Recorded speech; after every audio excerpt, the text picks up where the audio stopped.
¿Ustedes alguna vez se han preguntado por qué de la noche a la mañana, o muy posiblemente de un momento a otro, su pensamiento cambió? Usted dejó de ser esa persona despreciable, aburrida, amargada, molesta, o que le llamaba la atención las cosas de este mundo, es decir, borracheras, la lascivia, bien fuerte, el juego. No es jugar parques en la casa, no, juego donde es el vicio, etcétera. Y ahora no, si se lo han preguntado. Pensamientos en los cuales usted estaba seguro que nada ni nadie se los iba a hacer cambiar. El orgullo. O sea, a mí nadie me cambia, ni mis papás fueron capaces. Ahora usted que es mi esposa, mi esposo, ni su familia, ninguno de ellos fueron capaces de hacerlo cambiar. ¿O cuántas personas han estado en procesos de rehabilitación con diferentes problemas y no habían podido salir de ellos?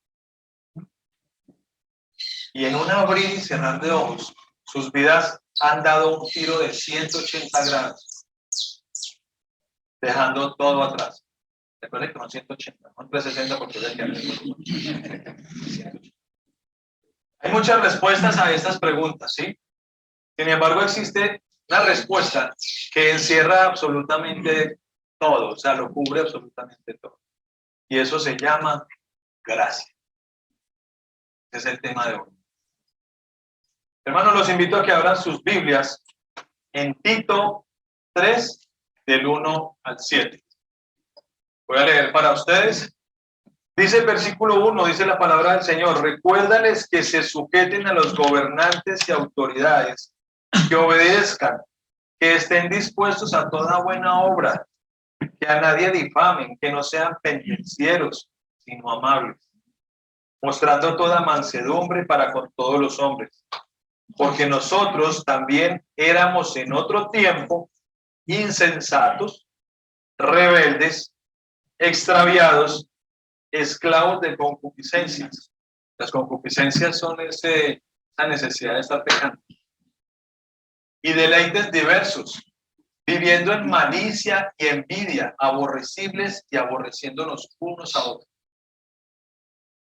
Pero cuando se manifestó la bondad de Dios, nuestro Señor Salvador, y su amor para con los hombres, nos salvó, no por obras de justicia que nosotros hubiéramos hecho, sino por su misericordia, por el lavamiento de la regeneración y por la renovación en el Espíritu Santo.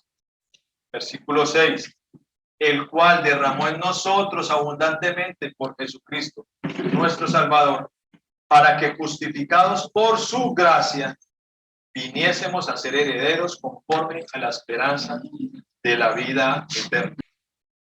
El título de la enseñanza de hoy se llama La única gracia que cambia nuestras vidas. Esta enseñanza tiene 3 divisiones. La primera división comprende del versículo 1 al versículo 2 y dice la obediencia de las autoridades como evidencia de la gracia. Recuerden que allá está hablando Pablo, le está hablando a ti. El segundo punto es la rebeldía natural hace necesaria la gracia. Y el tercer punto, eso sería el versículo 3.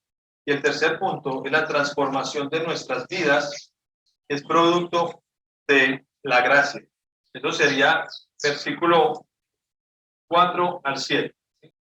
La primera parte, hermanos, vamos a concentrarnos ahí en estos 2 primeros versículos.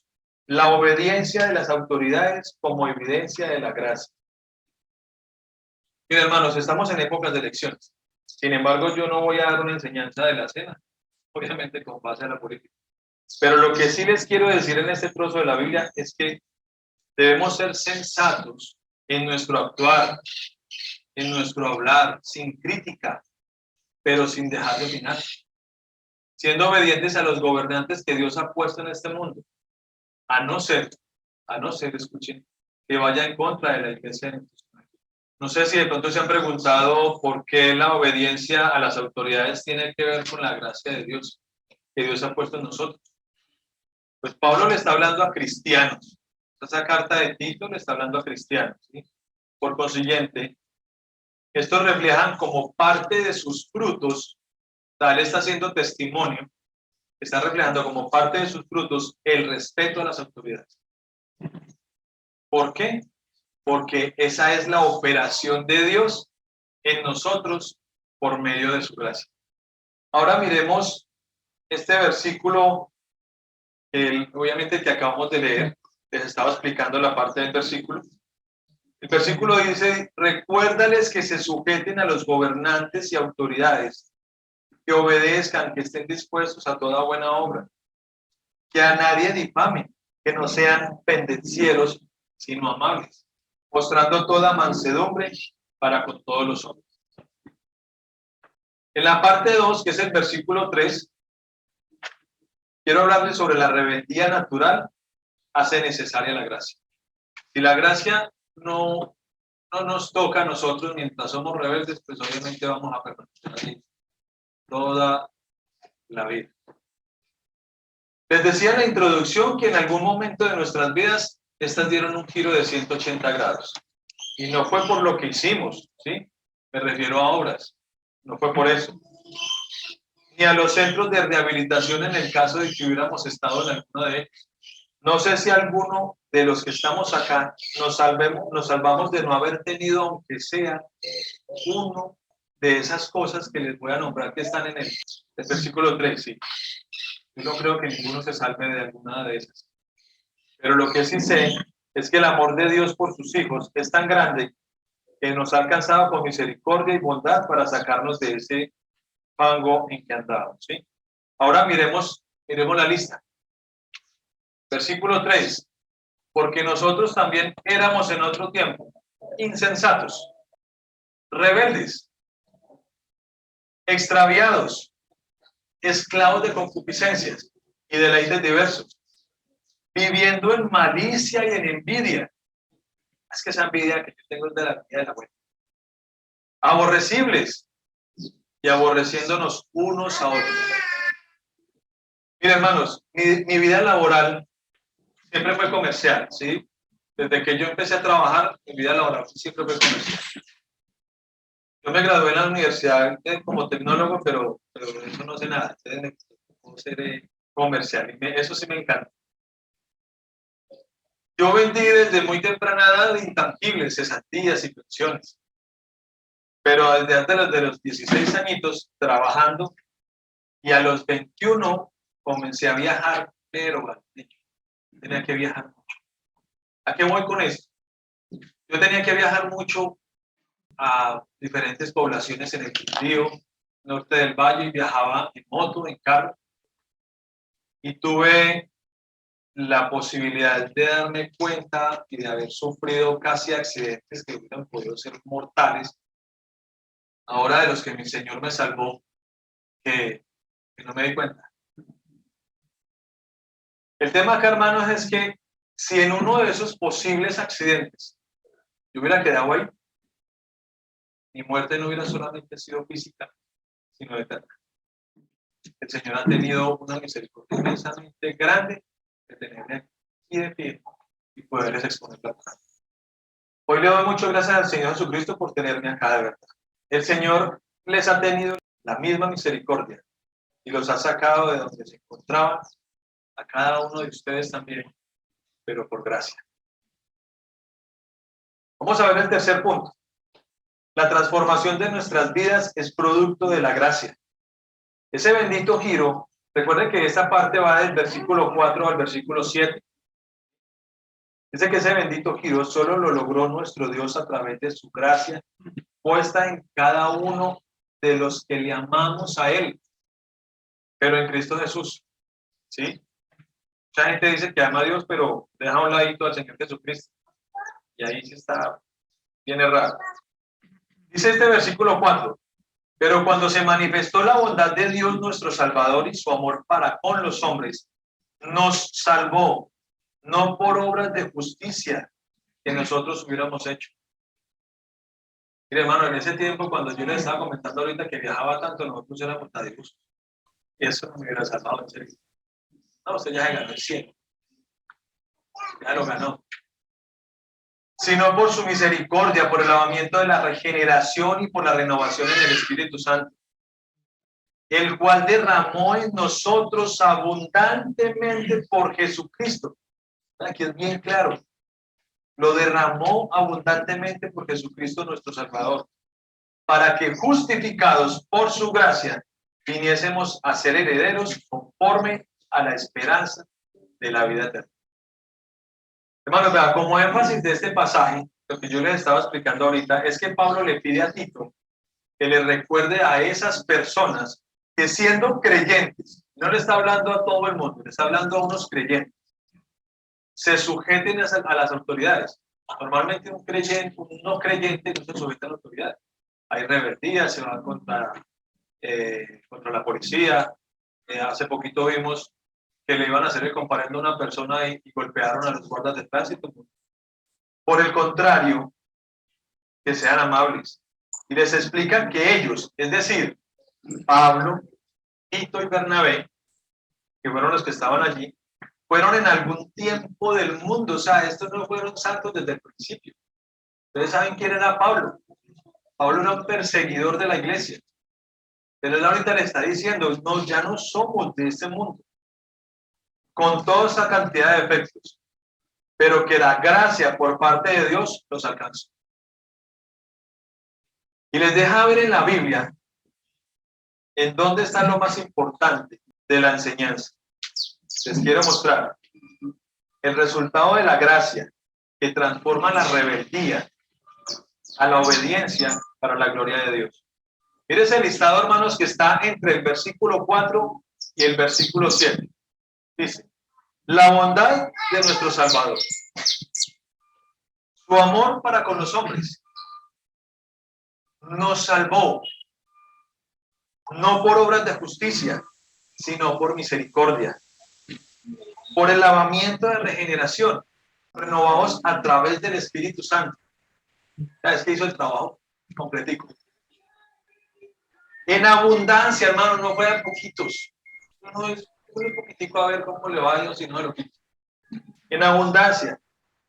¿Pero por quién? Por Jesucristo. Justificados por su gracia, herederos conforme a la esperanza de vida. Mire ese listado tan hermoso, tan impresionante que hay. Pero no cualquier vida, es vida eterna.